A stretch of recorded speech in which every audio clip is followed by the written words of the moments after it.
우리의 24시간 중에 뭐 한 잠자는 시간 8시간 이제 뺀다 그러면 한 16시간을 살아가는 그 시간 속에서 사실 하나님의 말씀을 읽고 묵상하는 뭐 한 20분이라고 볼까? 20분, 30분, 20분과 30분의 시간의 자리를 차지하는 것이 쉽지 않다. 그래서 이제 은혜 샘물교회님이 은혜 샘물교회님 누구지? 야, 이건 누구냐 이거? 은혜 샘물교회님으로 들어오신 분이 누구시죠? 나갔네.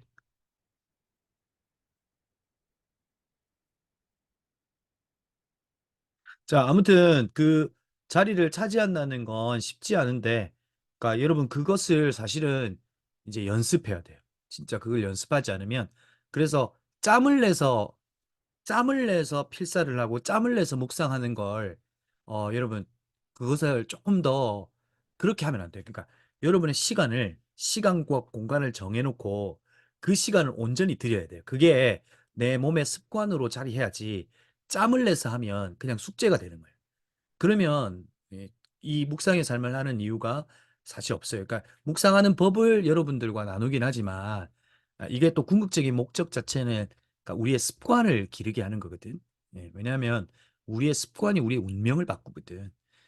그래서 이제 짬을 내서 하는 게 아니고 가장 먼저 해야 될 게 시간과 공간을 찾아라. 이 묵상에서 그렇게 이야기하는데 그 시간과 공간의 첫 번째가 여러분들의 삶의 시간. 그러니까 밤에 늦게 하면 안 될까요? 이렇게 하는데 그건 우리 삶에서 맨 뒷자리로 이렇게 물려져 있더라고. 그래서 가능하면 가장 첫 번째 자리 그리고 하루를 시작할 때 여러분들이 시간을 뺄 수 있는 어떤 처음의 자리에 그걸 하는 것이 정말 좋더라. 아, 목사님, 저는 체질이 밤 체질이에요. 그렇게 하다가 읽다가 대부분 자더라고요. 자, 오늘은, 여러분, 우리 청년들 위해서 목사님 시 두 편을 가지고 왔는데, 시를 한 편씩 읽고 시작하겠습니다. 근데 이 시는 이제 그 장영희 씨가 교수가 쓴 어떻게 사랑할 것인가라고 하는 그 책을 읽다 보면 그 책에 이제 있는 내용이거든요. 누가 책을 선물로 주셔서 쭉 읽고 있는데 그냥 내용 자체가 너무 좋더라고요. 그래서 이제 거기에 보면 이제 이런 내용이 있어요. 이건 자매들에게 자매들에게 주는 시예요. 얼마 후면 너는 손을 잡은 것과 영혼을 묶는 것의 미묘한 차이를 알게 될 것이다.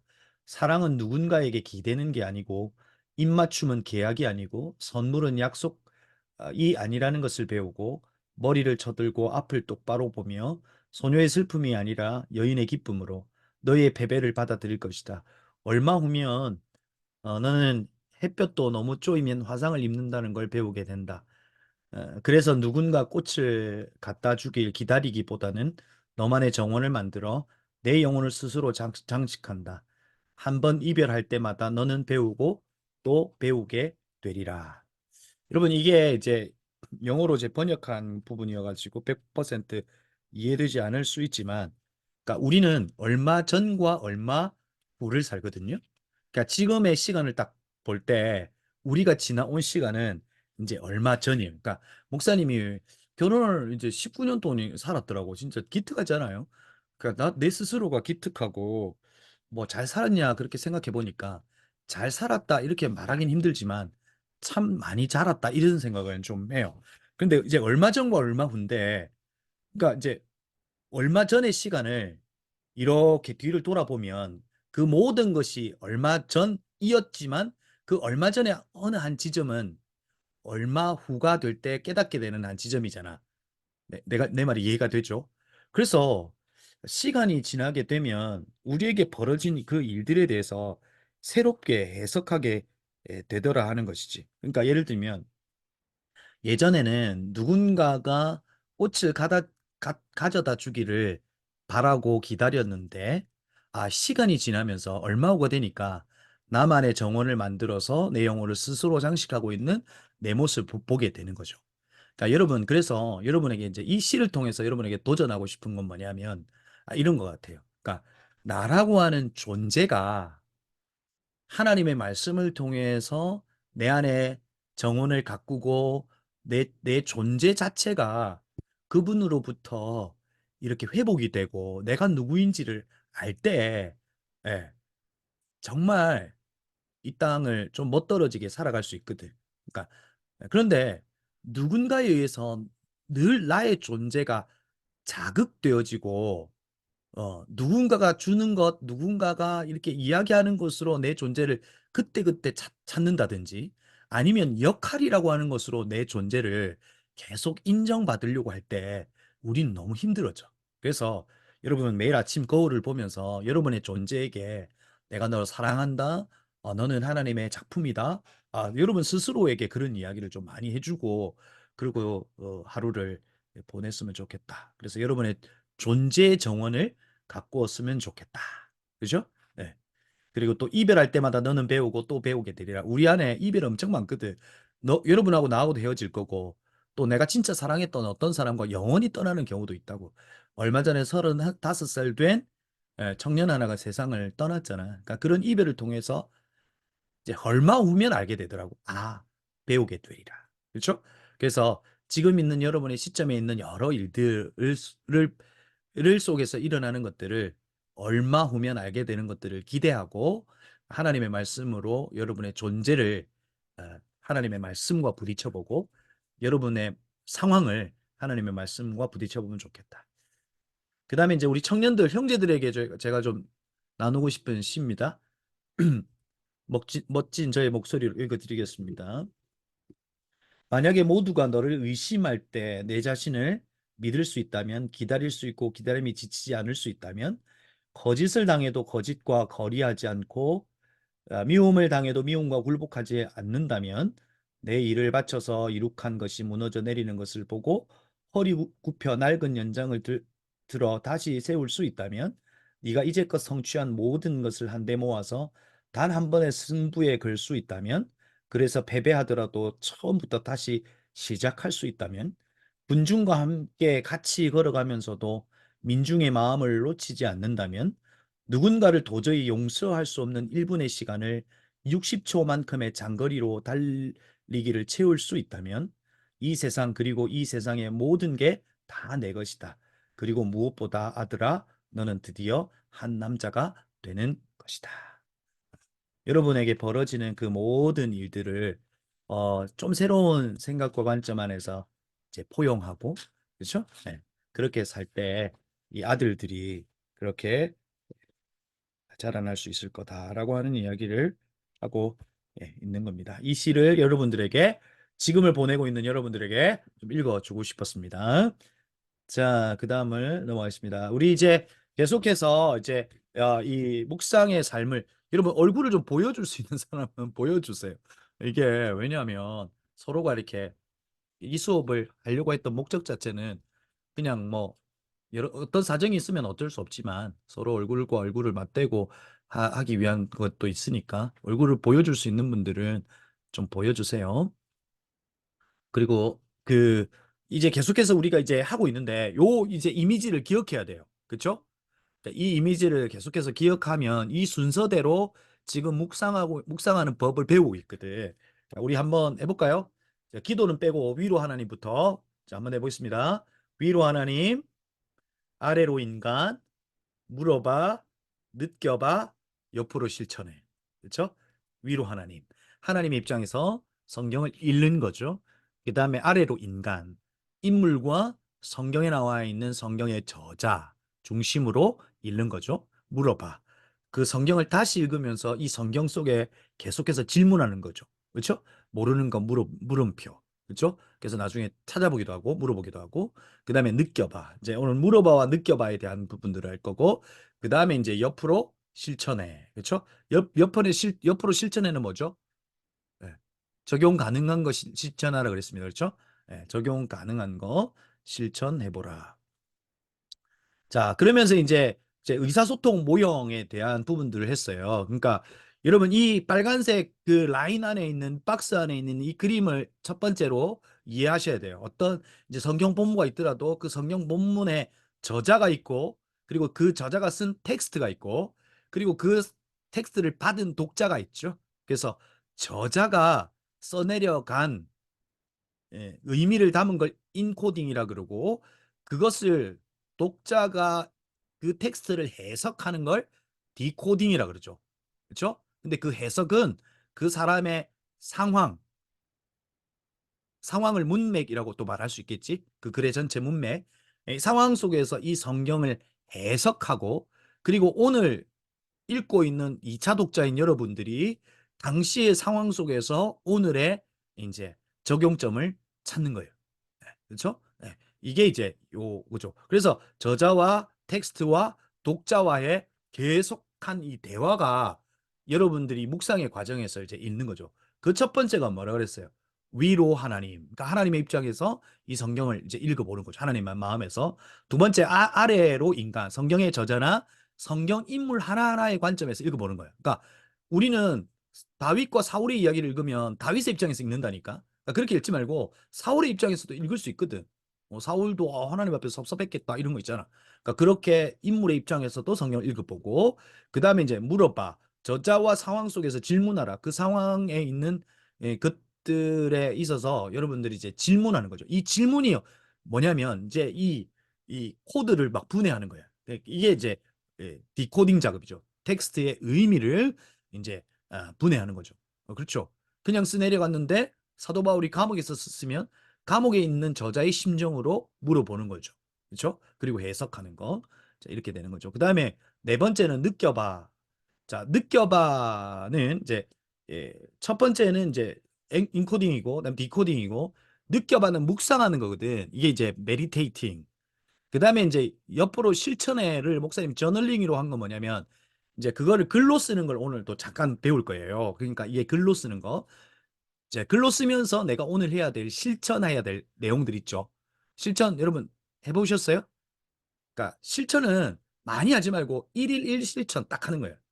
문자 한 통 보내기, 오늘 책장 첫 번째 칸 정리하기, 뭐 이런 식의 할 수 있는 것, 적용 가능한 것을 여러분들이 실천으로 해보는 거죠.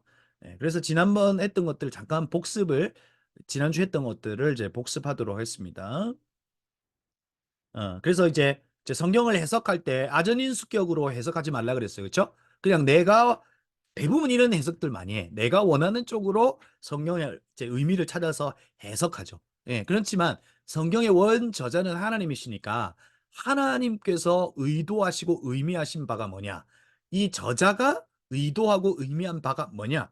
이렇게 깨달아야지. 그냥 성경의 내용을 내가 원하는 대로, 그렇죠? 그래서 본토 친척 아비 집을 떠나라 그래가지고 교회를 떠나고 그 다음에 내가 너를 지명하여 불렀다, 뭐 내가 너를 뭐지 뭐 땅을 확장하게 하고 이러고 땅 사고 이런 건 안 된다는 거죠. 실제 그런 분들이 있으셔서. 그래서 인간 중심의 해석에서 벗어나라, 그렇죠? 예. 하나님 중심의 해석, 이게 이제 위로 하나님이라는 거거든요, 그렇죠?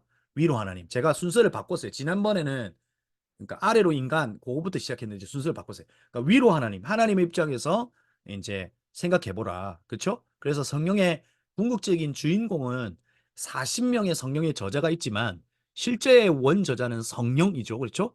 그래서 원 저자는 하나님이시다. 성령의 주제는 뭐라 그랬어요, 여러분? 주제. 성경의 주제. 하나님의 나라. 이건 기본으로 알고 있어야 되는데. 성경의 핵심. 성경을 짜면 뭐가 나온다고 그랬어요? 예수 그리스도. 예수 그리스도. 그래서 구약은 오실 메시아, 오실 예수 그리스도에 대한 이야기고 신약은 오신 그리스도와 다시 오실 예수 그리스도에 대한 이야기예요. 그렇죠? 네. 그렇게 이제 보면 되죠. 그래서 구약이라고 하는 이 시간적 관점에서 구약은 막 달리기를 해가죠. 달리기를 해가는데 어디로 가냐면 예수 그리스도를 향해 가고 있고 신약은 예수 그리스도에 대한 이야기를 신약에 쓰고 있고 또 달리기를 해가죠. 어디로? 다시 오실 예수 그리스도. 그러나 전체의 성경의 주제는 하나님의 나라는 이런 곳이다라고 하는 것을 우리에게 알려주죠. 그렇죠? 그러면 성경은 우리에게 뭘 주느냐? 이렇게 또 물어보면 이렇게 답할 수 있죠. 성경은 실천과 구원을 주죠. 그러니까 성경은 우리에게 어떻게 구원받는다는 걸 알려주고 그다음에 성경은 어떻게 살아가야 될지를 알려주죠. 그렇죠? 이 두 가지가 있다. 하나씩 정리해 가보십시다. 그다음에 두 번째, 야, 이 그림 잘못됐다, 그렇지? 이제 아래로 인간이죠. 아래로 인간, 그렇지? 요거 아니에요. 아래로 인간. 자, 아래로 인간은 뭐냐면 이제 성경의 저자의 중심으로 읽어가는 거죠. 예, 아까 이야기했듯이 왜 사도 바울이 예, 감옥에서 이제 쓴 사도 바울의 입장에서도 성경을 읽어보고 하는 이 저자의 중심, 인물 중심. 이렇게 이제 되는 거죠. 예. 자, 오늘은 바로 이 물어봐라고 하는 이 부분과 느껴봐라고 하는 부분, 그러니까 디코딩하는 부분과 메디테이팅 요 두 부분을 여러분과 함께 나누려고 합니다.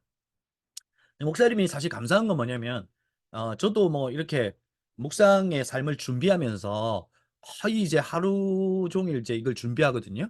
그러면서 이제 많이 이제 배우는 것 같아요. 그래서 내가 이걸 잘 정리해가지고 다음 겨울에는 이제 전교인 대상으로 한번 해야겠다 이 생각을 하고 있어요. 그렇죠? 그래서 이제 재미있고요.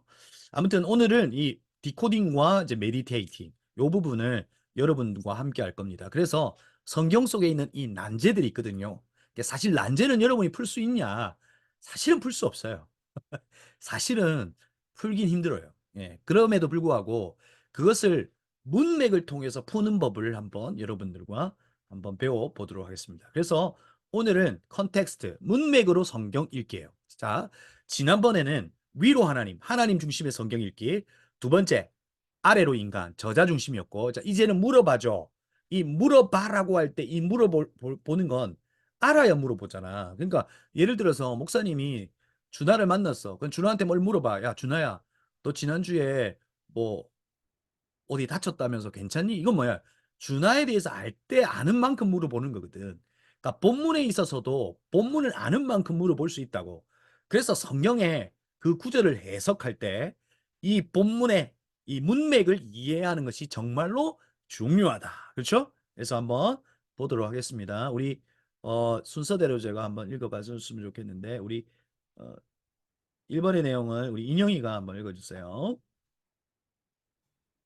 특정 단어나 문장 또는 단락을 둘러싸고 있으면서 단어, 문장, 단락의 의미를 결정짓는 본문이나 진술의 부분을 가리킨다. 또는 본문을 감싸고 일관적으로 흐르는 저자의 생각의 흐름이다.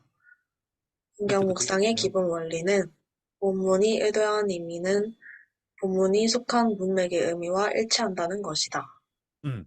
그러니까 성경 안에 우리가 해석하려고 하는 한 부분은 전체 이 맥락 속에서 있다고. 그 맥락 안에서 이걸 풀어야 된다고. 그냥 이 한 구절과 한 단어로 그 성경을 풀 수 없다 하는 거죠. 자, 보세요. 제가 마태복음 5장 20절을 가져왔는데, 자, 가까운 문맥과 먼 문맥의 관점에서 한번 볼게요.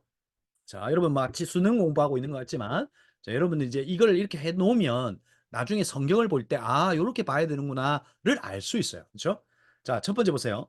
너희 의가 서기관과 바리새인보다 더 낫지 못하면 결탄코 천국에 들어가지 못하리라. 자, 이 마태복음 지금 몇 장에 있죠? 자, 5장. 자, 5장은 무엇이 있는 부분일까요? 자, 5장은 산상수훈이 시작되는 부분입니다. 그렇죠? 네, 그래서 자, 단어 하나를 본다면 너의 의, 이 디다케라고 하는 의에 포커스를 두지만 요 하나 전체는 문장이 되겠죠. 예? 그다음에 문장을 포함한 어느 부분을 단락이라고 하겠죠. 이 부분을 같이 이야기하고 있는 단락. 그치? 그리고 5장 전체를 한 장이라고 이야기하겠죠. 그다음에 이제 요게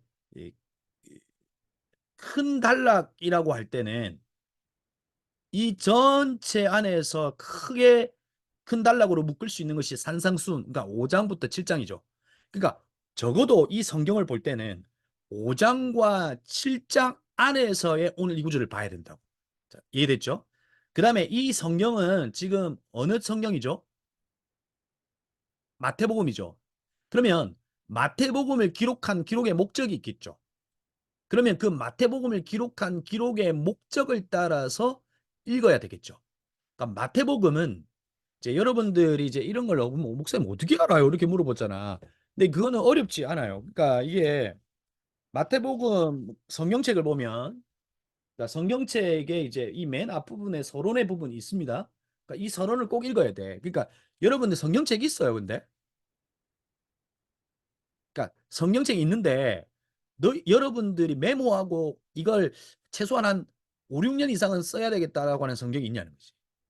그냥 이 성경 가지고 저 성경 가지고 이게 안 되고 여러분들이 메모가 가능한 여러분의 성경이 꼭 있어야 돼요. 예, 그래야 그게 메모를 하고 체크를 하고 하는 거지. 그러니까 여기 성경 첫 부분에 보면 이제 성경의 서론이 있거든. 그러니까 그걸 읽으면 아, 마태복음의 기록 목적은 독자의 대상이 유대인들이야. 그래서 유대인이기 때문에 오늘 그 1장을 이 그 족보로부터 시작하는 거거든. 그렇지? 그 계보 속에 예수 그리스도가 있다라고 하는 이야기를 하고 있는 거잖아. 그래서 마태복음서라고 하는 전체의 이 책의 어, 오케이. 안에서 봐야 되고 그다음에 이 책은 또 사복음서라 그러지. 사복음서 중에 마태, 마가, 누가를 뭐라고 그래? 공관복음이라 그러지. 그러니까 왜 공관복음이라 그럴까? 서로가 이 세 책은 서로 공유한 거야. 예, 그래서 공유하고 동일한 관점에서 성경을 보고 있는 거고 요한복음은 이 세 권에 쓰여진 세 복음서를 보고 쓴 거야. 그러니까 이제 마치 별책 부록과 같은 거지. 예, 그렇지? 그래서 요한복음의 설명이 더 디테일하지. 아, 시간이 부족하다네. 10분 남았습니다. 10분 뒤에 다시 시작하도록 하겠습니다. 그래서 40분 전에 자, 보세요. 그래서 이 성경의 이제 복음서 안에 사복음서 안에 봐야 되고 성경 전체 안에서 봐야 되고 성경 신약 성경 안에서 봐야 되고 그다음에 이제 성경 전체 안에서의 성경의 전체 주제 안에서 이제 이 본문을 봐야 되는 거지. 그럴 때 이제 이해할 수 있다. 해석할 수 있다. 그래서 지금 뭘 이야기하냐면 문맥으로 성경 읽기. 성경을 읽을 때는 단어나 단어로 짝을 맞추는 신천지가 해석하는 것처럼 그렇게 짝을 맞추는 해석이 아니고 문맥으로 읽어야 된다. 그래야 오늘 우리가 보려고 하는 한 난제들이 한 세네 개 있거든. 그 세 개들의 이 내용들이 쉽게 해석될 수 있습니다. 볼까요? 자, 첫 번째. 문맥으로 성경 읽기의 단어 해석이에요. 단어 읽기, 단어 이해. 자, 보세요. 1번 바람이라고 하는 것의 의미. 첫 번째 어떤 의미일까요? 바람이 분다고 바람 피우지 마세요. 첫 번째 바람은 뭐죠? 그러니까 이 바람의 의미가 뭐냐고. 이준아 수화하지 말고 음소거하고 말을 하세요. 대기 중에서 부는 바람이요. 그쵸. 바람. 그 다음에 여기에서 바람은 뭐죠? 바람 피우지 마세요, 바람. 다른 이성을 바람이에요. 만나는 것 만나고 그 있는데. 다음에 나는 오늘 여자친구의 바람을 맞아서 여기서 바람은 다른 의미에서 바람이죠. 네. 그러니까 거절당했다 이런 거죠. 세 번째, 신바람이 나서 이건 기분이 좋다는 거죠. 신명나게 어깨에 춤을 추었다. 그러니까 단어마다 각기 다른 의미를 가지고 있죠. 자, 예를 들어 볼까요? 요게 이제 신천지가 이제 씨라고 하는 말을 씨는 보통 말씀이라고 해석을 해버리고 밭은 마음으로 그냥 마음 혹은 교회로 해석해버려요. 그러니까 그렇게 짝을 맞춰버린다고. 근데 그렇게 볼 수 있는 게 아니라고. 마태복음 13장 3절에서 예수께서 비유로 여러 가지를 저에게 말씀하여 가라사대 씨를 뿌리는 자가 뿌리러 나가서 하면서 씨 뿌리는 비유를 쭉 하죠. 여기에서의 씨는 뭐예요? 돌짝밭에 뭐 뿌려지고 하는 거 있잖아. 여기에서 씨는 뭐예요? 복음? 여기서는 말씀이에요, 말씀. 음, 네, 그래서 복음 맞아요. 말씀이고. 자, 근데 다 말씀인가요? 창세기 1장 11절에서 12절. 하나님이 가라사대 땅은 풀과 씨 맺는 채소. 여기에서 씨가 말씀일까요? 아니죠. 이건 씨예요. 씨드, 씨, 식물의 씨앗. 자, 요한일서 3장 9절. 하나님께로부터 난 자마다 죄를 짓지 아니하고 이는 하나님의 씨가 그의 속에 거함이라. 여기서 하나님의 씨는 뭘까요? 말씀일까요? 말씀으로 해석해도 되죠. 하나님의 말씀이 그의 속에 거함이다. 그러나 단어 하나를 볼 때, 앞뒤 문맥을 통해서 볼 때 무언가가 거한다라고 할 때는 이 씨는 성령이 되겠죠. 그 다음에 또 창세기에 보면 아브라함의 씨라고 되어 있는 부분이 있는데 이걸 이제 아브라함의 말씀으로 해석하는 경우도 있어요. 아니죠. 아브라함의 씨는 정자를 이야기하는 거죠. 자손을 위한 거. 그러니까 이렇게 단어 하나하나도 각기 다른 의미를 가지고 있더라. 그래서 여러분이 이제 성경을 읽을 때 이제 성경을 딱 읽어가죠. 그러면 반복적으로 등장하는 단어가 있어요. 그건 여러분이 주목해야 돼요. 계속해서 이 고린도전서를 보면 은혜라고 하는 단어가 계속 돼 있거든. 그럼 은혜라고 하는 것들을 체크해야 되죠. 그 다음에 빌립보스를 읽으면 어떤 단어가 계속해서 반복하죠? 기쁨이에요, 기쁨. 그렇죠? 너희 안에 기쁨이 있기를 바란다. 뭐 하면서 기쁨이라고 하는 건 사도 바울이 계속 이야기하죠. 아니 감옥에 있으면서 기쁨을 이야기해요. 결박되어 있지만 예수 그리스도 안에 진짜 기쁨이 너희 안에 있다는 것을 이야기해 주고 싶은 거죠. 그러니까 반복되는 단어, 그러나 그 단어 속의 의미가 앞뒤 문맥에서 어떤 의미를 하고 있는지를 찾아보아야 합니다. 자, 그다음에 두 번째. 자, 문장 이해예요. 잘 보세요. 여러분이 잘 알고 있는 자, 보세요. 저자가 텍스트 글을 쓰죠. 단어와 단어의 조합이 텍스트예요. 그 단어의 의미를 알았지만 단어가 조합되어져 있는 연결되어 있는 텍스트가 문장 안에 있잖아요. 그러면 그 문장의 의미를 앞뒤 문장을 통해서 알아야 된다고요. 그러니까 여러분 잘 알고 있는 거. 욥기 8장 7절. 네 시작은 미약하였으나 네 나중은 심히 창대하리라. 이 문장만 딱 보면 어때요? 서하영이가 막 이걸 들으면 막 가슴이 뛰죠. 와, 나 지금 미약하다. 그래서 나중에 장대할 거다. 그래서 나중에 부자 될 거다. 뭐 이렇게 생각할 수 있잖아요. 그래서 여러분 대부분 식당 가면 이런 거 다 붙어 있잖아요. 근데 이거 여러분 앞뒤 문맥을 보고 문장을 보면 이건 뭐예요? 욥의 세 친구가 욥을 비난할 때 쓰는 말이잖아요. 야, 야, 네 시작은 미약했지만 네 시작은 장대하겠다. 뭐 이런 말이잖아요. 그러니까 그런 걸 이 문맥, 그러니까 문장을 이해하는 것 속에서 이해할 수 있다. 자, 그다음에 이제 이거는 여러분들이 이제 아실 거고, 이제 막 이건 난제라기보다 잘못 해석하는 경우들의 몇 개를 여러분 가져왔어요. 요한계시록 2장 10절 한번 여러분 성경을 찾아보시겠어요? 네, 요한계시록 2장 10절. 자, 지금 4분 남았는데 요한계시록 2장 10절만 해석하고 다시 들어오도록 하겠습니다. 자, 요한계시록 4장 10절. 나도 찾아야 되나?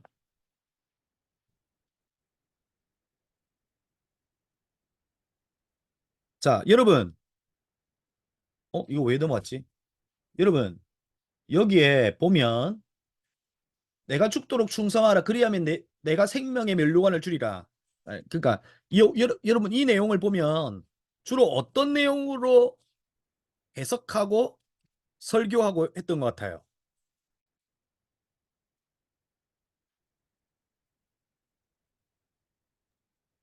여러분 이건 주로 어떻게 해석했냐면 네가 죽도록 충성하라. 그러니까 내가 이제 인영이한테 이렇게 얘기하는 거예요. 인영아, 내가 하나님께 말씀을 받았어. 네가 죽도록 충성하라. 그리하면 네 생명의 면류관을 네게 주리라. 그래서 인영아, 너 대표 5년만 더 해. 이렇게 적용하면 되냐는 거예요, 이 말씀이. 자, 보통은 이것은 직분을 향하여 이야기하는 경우가 있어요. 직분자들에게 이 본문을 가지고 설교하는 경우가 있다고요. 근데 앞뒤 문맥을 따지면 어떻게 되냐고요. 잘 보세요. 자, 넓은 문맥 속에서 요한계시록 2장 1절에서 보면 이 말씀은 소아시아의 이일곱 교회에게 전한 말씀이에요. 그렇죠? 자, 일단 요거는 이해가 되겠죠?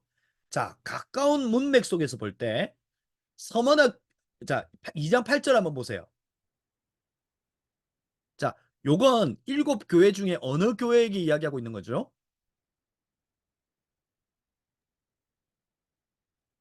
아니, 앞에 답이 다 서머나 있죠? 교회. 그렇죠. 에스버두 사빌라. 서머나예요. 두 번째 교회이죠. 그러니까 서머나 교회에게 했는데 서머나 교회의 일자 독자인 독자가 뭔지를 찾아야 돼요.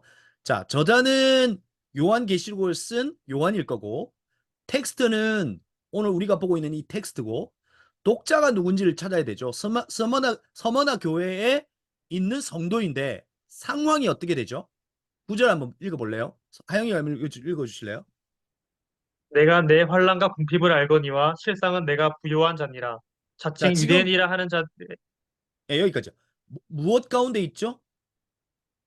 환란. 환란 가운데 있는 서머나 교회에 지금 이 편지를 쓰고 있는 거죠. 자, 그러면 여기에서 말하는 충성이라고 하는 건 어떤 직분자에게 야, 너 충성하라, 죽도록 충성하라 라고 하는 의미에서 이야기한 것이 아니라는 거죠. 환란 가운데 있는 서머나 교회에게 충성하라고 하는 의미는 이 환란 가운데서 믿음을 지켜라 라고 하는 의미예요. 그냥 간단하게 해석되죠. 앞뒤 문맥을 볼 때 여기에서 죽도록이라고 하는 것은 이 죽음의 정도까지 뭐 이런 의미인데 정말 죽음의 정도까지 이를 때까지 그런 정도까지 이르는 그 환란 속에서도 얘들아 너희들 믿음을 지켜. 그럴 때 생명의 면류관을 줄이라. 여기에서 진짜 말하는 생명의 면류관은 어떤 보상일 수도 있고 생명일 수 있어요. 그냥 생명 그 자체 영원한 생명일 수 있죠. 그렇죠? 자, 그러면 2차 독자인 저와 여러분에게 이 성경을 읽고 디코딩할 때 우리에게 주는 메시지는 뭐예요? 환란과 예수를 믿으면서 고통과 어려움 속에 살아가는 성도인 예수 믿는 너희들아 잘 지키고 이겨내라. 믿음을 잘 지켜라. 이렇게 우리에게 해석해야 되죠. 직분을 충성되게 해야 된다. 이렇게 해석할 수 없다는 거죠. 자, 이건 문맥의 성경 읽기를 통해서 알게 되는 겁니다. 자, 그러면 다시 들어오도록 하겠습니다.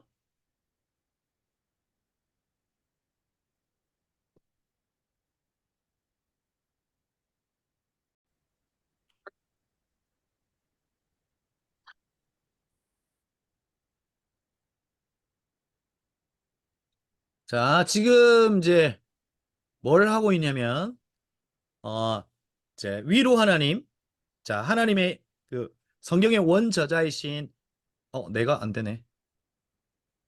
그러니까 성경의 원저자 잠깐만. 이거 가만 생각하니까 요거 저기 누구냐? 서영이가 그려준 거구나, 이거. 그쵸? 자, 위로 하나님, 성경 원저자이신 하나님의 입장에서 성경을 보라 했죠. 아래로 인간, 그러니까 성경에 이제 성경을 기록한 이제 뭐 성경의 저자 모세, 바울이면 바울 입장, 그리고 성경의 인물대로 인물의 입장에서 생각해 보라. 그다음에 이제 지금 세 번째는 물어봐인데 물어봐라고 하는 성경에게 물어보기 위해서는 성경을 문맥으로 읽는 법을 알아야 된다고. 그렇죠? 그래서 의사소통 모형이라고 하는 거 공유 안 했나? 의사소통 모형이라고 하는 이제 부분에 있어서 이 빨간색 박스 안에 있는 이 내용, 요거를 여러분들이 기억했다가 처음에는 여러분들이 기계적으로 이걸 저자가 누구지? 텍스트가 뭐지? 독자가 뭐지? 상황은 어떤 거지? 그리고 상황 안에서 이 상황이 컨텍스트거든, 문맥이거든. 이 상황 속에서 지금 이 말씀은 어떤 말씀이지? 요렇게 기계적으로 해석하겠지만 나중에 이게 습관이 되면 그냥 자연스럽게 이렇게 이제 다 하게 되죠. 그래서 이 의사소통은 뭐냐면 저자와 계속 의사소통을 하고 이 텍스트와 의사소통을 하고 당시의 독자들과 의사소통을 하는 거죠. 그렇죠? 그리고 그 상황을 이해할 때 이 상황은 숨은 상황이 있고 또 밝혀진 상황이 있을 수 있어요. 그러니까 이게 우리가 알지 못하는 어떤 배경의 한 부분일 수 있고 또 이미 드러난 그 내용일 수도 있다고.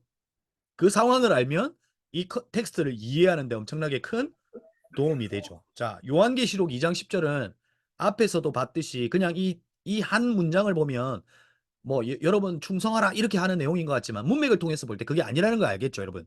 이 충성이라고 하는 이 이제 너희들이 여러분 원문을 알면 좋지만 원문은 요즘에 이제 그 가피풀 그 어플에 보면 원문 성경을 6천 원 주고 살 수 있어요. 그러니까 그런 것도 여러분 보면 좋긴 좋아. 또 왜냐면 이 충성이라고 하는 단어는 피스토스인데 믿음이라고 하는 피스티스. 그러니까 믿음은 기대다라고 하는 거거든. 그러니까 믿는 건 기대는 거잖아. 여러분이 날 믿으니까 여러분 나한테 기대잖아. 그러니까 이제 똑같은 거거든. 그러니까 이게 충성이라고 하는 단어는 사실은 피스티스, 이제 피스티스라고 하는 믿음이라고 하는 것에서 이제 파생돼 나온 거야. 그러니까 이 충성이라고 하는 건 우리가 이해하고 있는 어떤 충성의 개념보다는 믿음에 가까울 수 있지. 이 단어 하나만 해석해도 그렇게 해석할 수 있지만 전체 문맥 안에서 이 충성하라고 하는 건 믿음을 굳게 지켜라 이런 의미지. 그러니까 2차 독자인 우리에게도 여러분 지금도 믿음 지키는 거 쉽지 않잖아. 그잖아. 예, 여러분 내가 보니까 요즘에 우리 청년들 사이에서도 이 유튜브가 여러분의 신앙을 많이 베리는 경우들이 많더라고. 그러니까 저거 보면 안 되는데 하는 이 유튜브를 보는 경우들이 있더라고. 그러니까 뭐냐면 이제 성경을 풀어내는데 이 극단적인 그 경우에 성경을 보는 경우들이 있더라고. 이제 그렇게 되면 이제 우리의 이 세계관이 확 바뀌어 버려. 그렇지. 그래서 이 문맥 읽기가 정말로 중요해요. 쉽게 얻는 건 없습니다. 그래서 성경의 전체 문맥을 보라. 그리고 우리 하나님 나라 큐티를 하지만 큐티는 이게 잘려져 있잖아. 그래서 잘려져 있지만 앞뒤 문맥을 보고 오늘의 성경을 보고 이렇게 하는 거죠. 자, 그다음에 이제 여러분들이 많이 오해하고 있는 또 말씀도 있죠. 요한계시록 3장 20절 말씀. 하늘이가 읽을 수 있나? 한번 읽어 주세요. 들리나요? 네. 올지어다 내가 문 밖에 서서 두드리노니 누구든지 내 음성을 듣고 문을 열면 내가 그에게로 들어가 그로 더불어 먹고 그는 나로 더불어 먹으리라. 네. 그러니까 이거는 그냥 간단하게 설명할게요. 여러분, 이건 주로 이렇게 이 그림으로 해석하죠. 이 그림. 그러니까 이걸 성화라 그러는데 이 본문과 관련한 성화는 이단들이 정말 잘 그려요. 이것도 이단 그림에서 가져왔어요. 전능신교라고 여러분 알아요? 전능신교라고 중국에서 들어온 그 종교인데 이단인데 이 이단은 특이한 점이 있습니다. 믿음이 좋은 사람만 컨택합니다. 그러니까 여러분이 지금 컨택을 못 받았다는 건 여러분 믿음이 없는 거예요. 그러니까 믿음이 진짜 좋은 사람을 개종시켜요. 목사님 딱 한 사람 봤어요. 예전에 대구 있을 때 신천지인 줄 알았는데 알고 보니까 이 전능신교 그 교주가 이름 뭐더라? 아무튼 근데 그 규모가 엄청나요. 그 건데 거기서 그림을 가져왔어요. 양해를 구하고 그 마치 이 본문은 예수님께서 똑똑하고 문을 두드리시고 우리는 그 음성을 듣고 문을 열면 주님께서 우리를 구원하신다 이런 의미에서 이 본문을 해석할 수 있을까요? 여러분 나중에 이 3장 20절 앞뒤 문맥을 따져서 이 성경을 읽어보세요. 이 성경은 사실은 교회로의 초대예요. 내가 너와 더불어 먹고 한다는 건 뭐야? 식구가 된다는 의미죠. 그러니까 교회로의 초대예요. 이건 오히려 교회로의 해석이 훨씬 가깝죠. 그렇죠? 네. 이걸 뭐 문 밖에서 두드리고 문을 여는데 미다지고 여다지고 그리고 내가 문을 여는 행위에 공로가 있는 거잖아. 그럼 내 구원에 내 공로가 1%라도 포함되는 거죠. 그러니까 사실상 이 그림 자체도 예, 우리의 구원으로 해석할 수 없다. 됐죠? 이게 문맥 읽기를 통해서 알 수 있는 부분입니다. 자, 그래서 문맥 읽기의 지침. 자, 요건 이제 여러분 정리해서 여러분에게 알려드립니다. 다은이가 집인가요? 읽을 수 있을까요? 예, 1번부터 4번까지 한번 읽어주세요. 문맥이 언제나 해석의 여왕이라는 사실을 기억하라. 본문 자체만을 읽지 말고 본문의 앞뒤 내용을 함께 읽어라. 본문은 더 큰 부분의 일부에 지나지 않는다는 사실을 기억하라. 본문이 등장하는 책 전체를 반복해서 읽어라. 전체에 비추어서 본문의 내용을 이해하고자 노력하라. 본문에 등장하는 단어와 문장을 꼼꼼히 읽되 단어와 문장의 관계, 그리고 문장과 문장의 연결 관계를 잘 살펴라. 개체 단어와 문장들이 함께 모여서 전체적으로 어떤 의미를 만들고 있는지 주목하라. 네, 지난번에 우리 여기 새벽 친구들은 이제 이슬도 했구나. 그 지난번에 빌레몬 써가지고 목사님이 컬러링 하는 거 있었죠. 그러니까 그거를 자기만의 방식으로 해도 돼요. 그러니까 컬러를 해도 되고 저는 밑에다가 줄을 그어요. 그러니까 파란색 줄, 초록색 줄, 그다음 두 줄 이런 식으로. 그리고 이제 예수님은 삼각형, 삼일체니까 삼각형, 뭐 장소는 네모, 뭐 이런 식으로 표시해도 돼요. 그리고 그래야 눈으로 확 들어오거든요. 그래서 단어와 단어를 똑같은 단어는 연결해 보기도 하고 이러면서 하는데, 그러니까 문맥을 읽기 위해서 위로 하나님, 아래로 인간 물어봐 최소한 3번은 읽어라. 그쵸? 여러분 대충 피상적으로 성경을 읽고 그냥 느끼고 나 복상했어, 나 묵상해서 그렇게 하는 경우들이 너무 많더라고요. 그렇죠? 그래서 나중에 제가 저널링, 그러니까 글쓰기까지 알려드릴 텐데 글쓰기를 하려면 이렇게 깊은 문맥 읽기를 해야 글쓰기를 할 수 있어요. 그걸 나중에 한번 알려드리고 저 예를 한번 제가 했던 걸 보여드리면서 해보겠습니다. 자, 이제 뭘 할 거냐면 이제 물어봐예요. 물어봐. 목사님 엄청난 노력을 하고 있는 걸 여러분 보이시죠? 네, 엄청난 노력을 하고 있습니다, 여러분. 자, 물어봐. 이제 이게 메디테이팅, 이제 묵상하는 거예요. 어떻게 묵상할 거냐? 이 묵상의 설명은 길지만 이제 여러분들 이제 1번부터 계속 하는 게 막 길어 보이지만 나중에는 요게 이제 습관이 되면 아, 요렇게 해야지 하고 딱 바로 알게 돼요. 자, 그 묵상이라고 하는 부분에 있어서 꼭 알려주고 싶은 묵상법이 있는데 그게 뭐냐면 렉시오 디비나예요. 이 렉시오 디비나라고 하는 건 거룩한 독서라고 하는 거예요. 자, 이 의미의 렉시오 디비나인데 요건 두 가지. 하나는 성경을 깊은 묵상 가운데 있는 방식을 렉시오 디비나라고 하기도 하고 우리가 읽는 책 있죠. 책을 읽을 때 책도 깊은 묵상으로 책 읽기를 할 수 있어요. 자, 여러분 그냥 목사님의 설명을 드리면 오늘 목사님이 읽은 책은 이제 어떻게 사랑할 것인가 요 책이에요. 그냥 술술 읽어요, 이 책은. 근데 목사님은 사용하고 있는 게 하나가 있어요.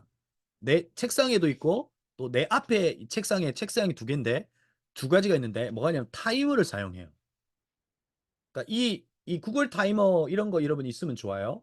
이렇게 15분 맞춰놓으면 15분에서 삑삑삑 울려요. 자, 저는 이제 20분 혹은 10분에 맞춰요. 이게 왜냐면 목사님이 해야 될 일이 있기 때문에 자꾸만 일을 생각한다고. 그러니까 10분을 딱 맞춰놓고 책을 읽어요. 그러면 10분만이라도 최소한 읽는다. 이렇게 목표를 정하는 거죠. 그런데 읽다 보면 재밌으면 더 많이 읽게 되고요. 못 읽어도 10분은 읽어야 돼요. 그러니까 성경 묵상과 책 읽기를 같이 가는 거예요. 근데 제가 볼 때 이거 30분이면 돼요. 우리의 하루에 자는 시간 빼고 16시간 중에 30분 이거 확보 못 할까요? 그러니까 그래서 저는 이제 여러분에게 너무 분주하더라고, 너희들. 바쁘게 살더라고. 근데 여러분의 분주한 시간 속에 요거는 딱 고정시켜야 돼. 성경 묵상하는 거, 그다음에 책 읽는 거. 그렇죠?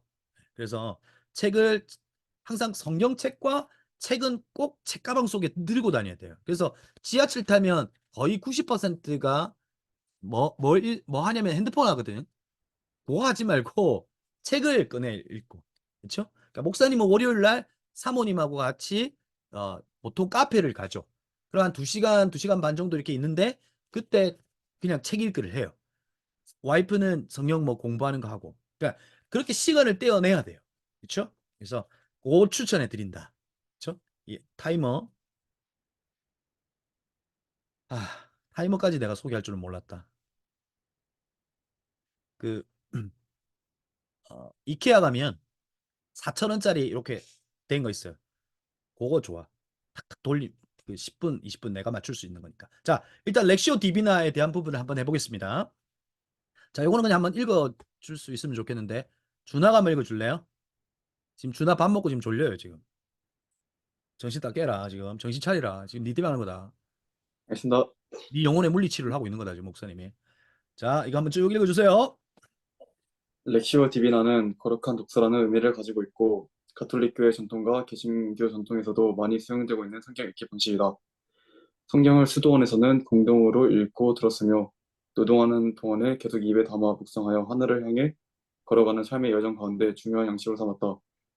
렉시오 디비나는 12세기부터 등장하기 시작한 유럽 대학에서의 읽기 방식, 곧 스콜라적 읽기 방식과는 확연히 구별된 읽기 방식이라는 사실도 중요하다. 스콜라적 읽기 방식은 논리를 가지고 주장하거나 생각을 논박하는 방식을 취하기 때문에 당연히 비판적 읽기로 진행될 수밖에 없다. 무엇이 참이고 거짓인지, 무엇이 유익하고 유익하지 않은지를 찾아내고 검토하고 전투하는 방식으로 대학의 읽기 방식이 사용될 수 있다. 이 방식은 지적인 문제를 다룰 능력이 있는 사람이 할 수 있는 읽기 방식이다. 수도원 중심으로 발전된 렉시오 디비나는 대학의 읽기와는 달리 사람의 성품을 형성하고 삶을 빚어내는 읽기다. 오늘날 익숙한 용어로 말하자면 영적 형성을 위한 읽기라고 할 수 있다. 자, 이게 뭐 어려운 말 같지만 쉬워요. 그러니까 렉시오 디비나라고 하는 거룩한 독서라고 하는 이 방법은 반대되는 걸 스콜라적 읽기, 그러니까 비판적 읽기, 성경 읽기 혹은 비판적 책 읽기예요. 이제 그거는 학습이나 어떤 정보를 얻기 위한 목적이고 이 렉시오 디비나는 깊은 묵상의 자리로 들어가면서 이 말씀 속에서 내게 주시는 의미를 찾는 거예요. 자, 그게 이제 그 방법을 알면 여러분 이 말의 의미를 이해할 수 있어요. 자, 보세요. 첫 번째, 누가 또 집에 있냐?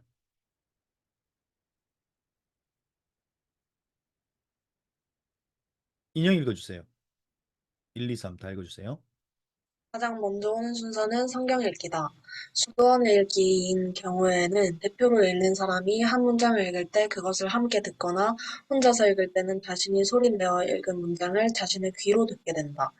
읽는 것은 음식을 입에 넣듯이 성경을 주의 깊게 연구하고 온 힘을 해당 구절에 쏟는 것을 말한다. 여러분 이 혹시 집에서 성경 묵상을 할 때는 소리 내서 읽는 것이 중요합니다. 그러니까 3번을 읽을 때 1번은 소리 내서 읽는 것이 중요해. 그러니까 당시 수도원에 있던 이들에게 있었던 렉시오 디비나는 소리를 내서 공동체 성경 읽기였거든요. 소리를 내서 읽고 그걸 깊이 묵상하고 하는 것이었죠. 그 다음에 두 번째 읽어주세요. 2. 음식을 입에 넣었으면 넣은 음식을 입속에 담아두지 않고 씹게 된다. 마찬가지로 말씀을 읽었으면 다음 순서는 말씀을 마음에 담아 씹는 것이다. 이것을 묵상이라고 부른다. 묵상은 여기서 말씀의 즙을 자아내고 영혼의 불길을 일으키며 성품을 다듬어 단단한 연장으로 거듭나도록 만들어내는 일에 비유된다. 자, 묵상의 의미가 하가라고 그랬어요. 그러니까 어떤 목적물을 딱 물고 어른거리는 거예요. 그러니까 어떤 목적을 물고 계속 이제 어른거리는 게 묵상인데 여기에서의 어떤 이제 묵상은 어, 자, 여러분이 성경의 본문을 읽었죠? 성경 전체를 이해하고 묵상하는 데는 한계가 있어요. 그래서 여러분에게 어, 그 말씀 중에 여러분의 씨앗 말씀을 찾아야 돼요. 그걸 저는 한 절 말씀 찾기라고 하는데 한 절 말씀을 찾고 그 말씀을 깊이 묵상하는 거예요. 그런데 이럴 때가 있어요. 한 절 묵상이 안 될 때가 있어요. 그러면 한 단어를 찾고 그 한 단어를 계속해서 묵상하는 거예요. 묵상의 자리에서. 그게 이제 이 렉시오 디비나에서 이야기하는 묵상이에요. 세 번째 읽어주세요. 3. 하나님의 말씀을 읽고 묵상하여 그로부터 단맛을 보고 영양을 공급받아 기쁨을 누릴 수 있는 지혜는 오직 하나님에게서 오기에 하나님의 영의 인도를 받지 않고서는 제대로 묵상을 할 수 없다고 보았다. 자, 이게 왜 중요하냐면 자, 깨달음이라고 하는 건 아래로부터의 깨달음이에요. 그러니까 성경을 읽을 때, 성경이 이해됐어. 라고 하는 그 깨달음이 주는 희열이 있다고. 이제 그런데 그 희열과 기쁨으로 나에게 성경이 그 말씀이 나에게 그냥 기쁨이 되는 것으로 끝나면 안 되거든. 그러니까 위로부터의 깨달음. 하나님이 이 말씀을 통해서 내게 뭐라고 말씀하시는가에 대한 깊은 묵상의 자리로 가는 거지. 그게 성령과 함께 그분의 영과 함께 깊은 자리에서 이제 묵상을 하는 거예요. 그러니까 성경을 읽고 위로 하나님 아래로인가 물어봐까지 했는데 그냥 끝내버리는 게 아니고 이제 느껴봐라고 하는 것에서 묵상으로 기도 속에서 깊이 그 말씀을 멈추고 묵상해 보라는. 자, 렉시오 디비나의 세 번째 단계가 바로 기도라고 말한다. 자, 무슨 말이냐면 여기에서 말하는 기도라고 하는 건 그 말씀을 가지고 기도하는 거예요. 그래서 묵상과 기도는 연결돼야 돼요. 그렇죠? 말씀을 붙잡고 기도하는 거예요. 자, 묵상한 말씀을 가지고 기도할 때 호련히 찾아온 하나님을 보게 되고 경험을 렉시오 디비나의 전통은 관상이라고 부른다. 요거는 오해 소지가 많죠. 관상기도. 이렇게 하는 거 관상기도라고 그러잖아. 그렇게 이해하지 말고 깊은 묵상의 자리에서 기도의 자리에서 그 말씀을 붙들고 하나님 종이 듣겠습니다. 주가 어떻게 내게 말씀하십니까? 라고 하는 것으로 깊이 묵상의 자리로 잠겨가는 거예요. 그럴 때 그에게 그 주시는 하나님의 그 깨달음을 저널링, 글쓰기로 해야 된다. 괜찮아? 그걸 나중에 또 이야기할게요. 이게 렉시오 디비나다.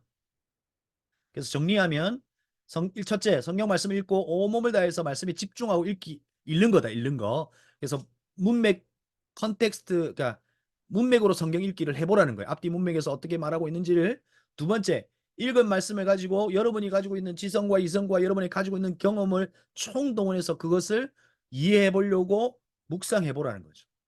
그 다음에 세 번째, 악을 물리치고 선을 얻기 위해 하나님께 방향을 돌려서 기도하라. 기도하면서 이 말씀을 같이 묵상해 보라. 네 번째, 우리의 지성을 하나님께로 더 높여 영원한 단맛의 기쁨을 조금이나마 맛보는 관상에, 이 관상은 이 기도와 연결되는데 깊은 묵상의 자리예요.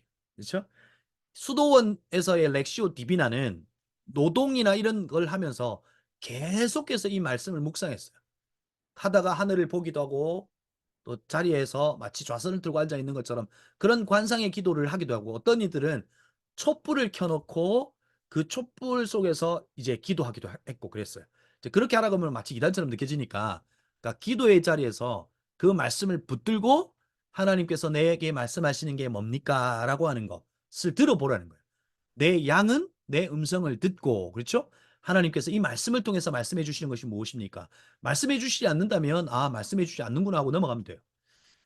네, 그래서 이 기고 2세라고 하는 이 사람이 이제 이 내용을 썼는데, 복된 삶의 달콤한 읽기는 추구하고 묵상은 지각하고 기도는 청하여 관상은 맛본다라고 말한다. 이게 이제 강영한 교수가 쓴 읽는다는 것이라고 하는 책의 렉시오 디비나라고 하는 이 부분을 소개하고 있는데, 여러분에게도 이 묵상이라고 하는 법을 설명하면서 이 부분을 여러분에게 알려주고 싶어요.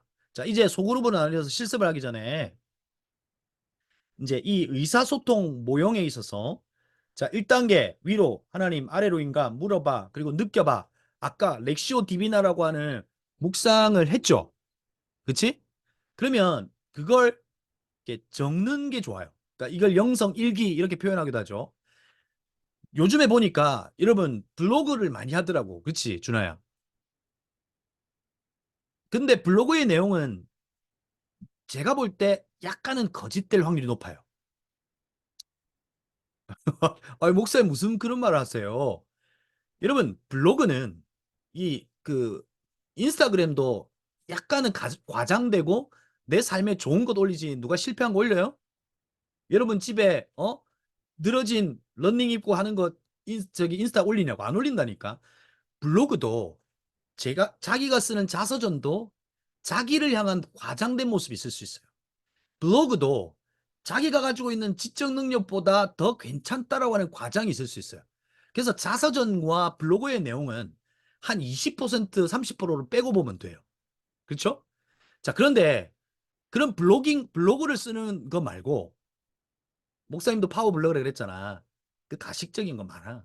그래서 나는 와이프한테 늘 이야기해. 여보, 우리 실패 이야기도 적자. 한참 이야기. 요즘 좀 적으려고. 근데 보세요. 이 이제 그 저널링, 이제 일기를 적을 때는 이건 철저하게 누군가에게 보여주기 위함이 아니거든. 그래서 하나님과 나의 깊은 대화를 적는 거야. 자, 그거를 목사님이 한 예를 보여줄게요. 아, 사실 목사님이 이제 사실 부끄러운 거긴 하지만, 목사님이 묵상의 삶을 해야겠다 싶은 건 나를 위함도 있어요. 왜냐하면 목사님들 바쁘다는 핑계로 요즘에 요걸 잘 안 해. 저널링 쓰는 거. 자, 내가 그 전부터 썼는데 에버노트에다가 이제 글을 쓰기를 한 게 2014년부터 계속 썼더라고. 이제 내가 글쓰기를 이 묵상을 하고 저널링 그제 영성 일기를 쓸 때는 세 가지 원칙으로 써요. 이게 뭐냐면 BAP for God이라고 돼 있지. 이거 내가 만든 건데, 이게 BAP는 밥이잖아, 밥. 그러니까 밥은 먹는 거잖아. 우리가 매일 먹는 게 밥이거든. 그래서 그 밥을 영어로 표현했는데, B는 바이블이에요. A는 God's answer, 하나님의 음성 듣기예요. 그리고 P는 plans예요. 내 계획을 적는 거거든. 이제 이해가 됐죠? 아, 이거 내가 책 한 권 쓰고 싶은데, 바포갓. 이게 바퍼갓. 이게 이제 내가 그냥 이게 언어 유희로 이제 한 거야. 자, 여기 보면 그냥 이렇게 매일 이렇게 써내려갔어. 이제 이렇게 써내려갔는데 그 중에 하나를 가져온 거야. 그러니까 지금은 핸드폰에 있는 이게 자꾸만 이게 에버노트가 돈이 비싸니까 우리 이제 그 애플에 있는 그 메모 그거에다 썼다가 지금 잘 안 쓰게 돼요. 그래서 내가 다시 이걸 회복해야 겠다는 생각을 왜 했냐면, 쓸 때 내가 묵상한 내용과 다른 하나님께서 쓰여지게 하는 것들이 있어요. 자, 이걸 어떻게 쓰냐면 이렇게 하는 거예요. 자, 오늘 큐티를 했죠? 그러면 첫 번째 B는 바이블이라고 그랬죠. 내가 묵상했던 묵상의 한 절 말씀을 적는 거예요. 오늘 이 말씀 중에서 내 마음에 가장 와닿았던 한 절, 한 절 혹은 두 절, 많으면 세 절 이렇게 되겠죠. 한 절 일단 써보라. 요한복음 14장 1절을 썼죠.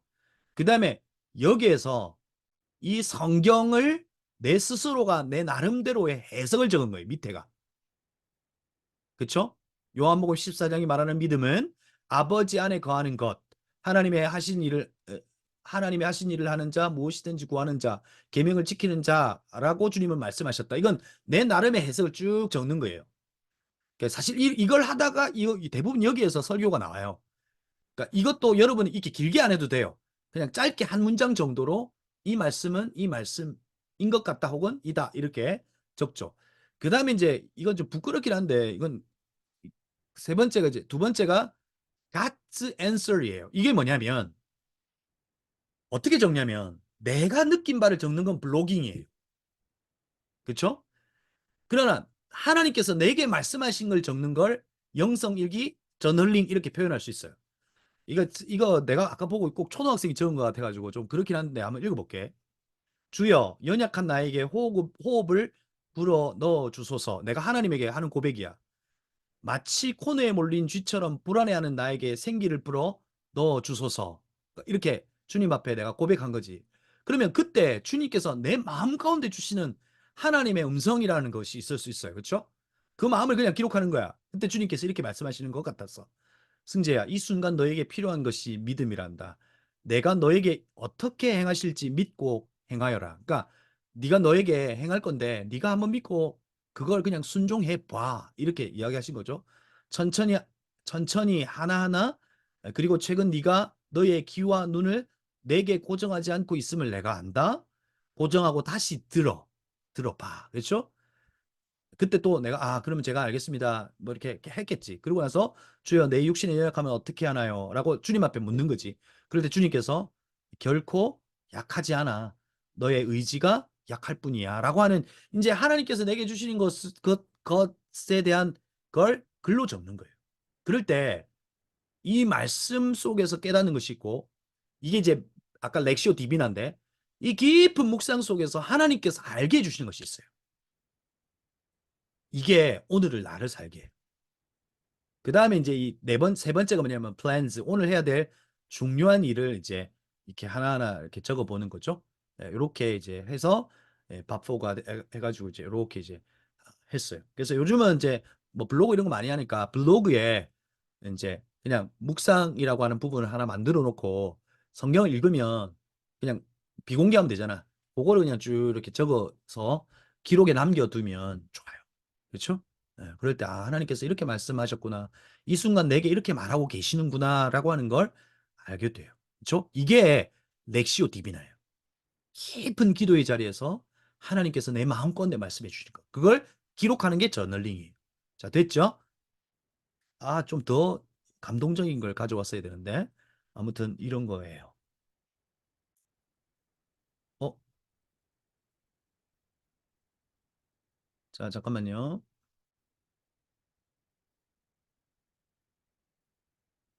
자, 이제 여러분하고 이제 소그룹으로 나누고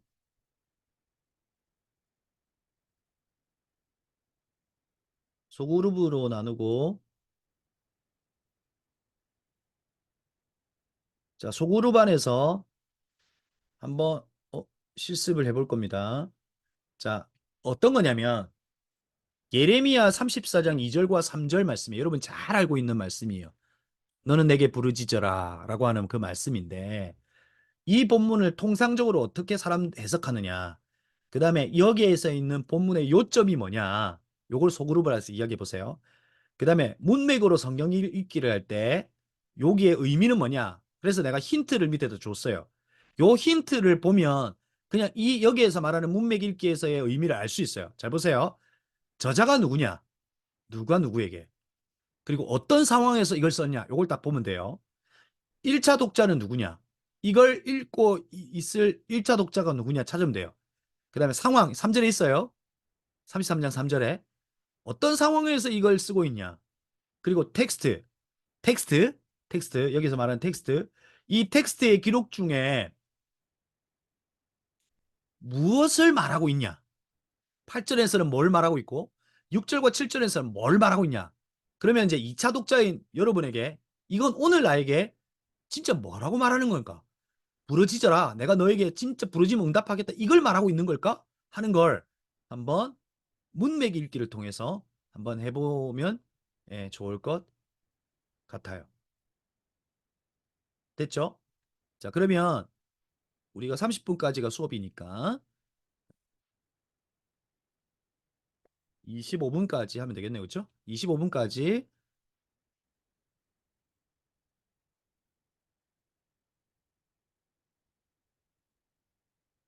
아, 10분밖에 안 남았네 또. 아, 이거 진짜. 여러분 미안해요. 다시 한 번만 더 들어와 주세요. 나가게 할게요. 미안해요.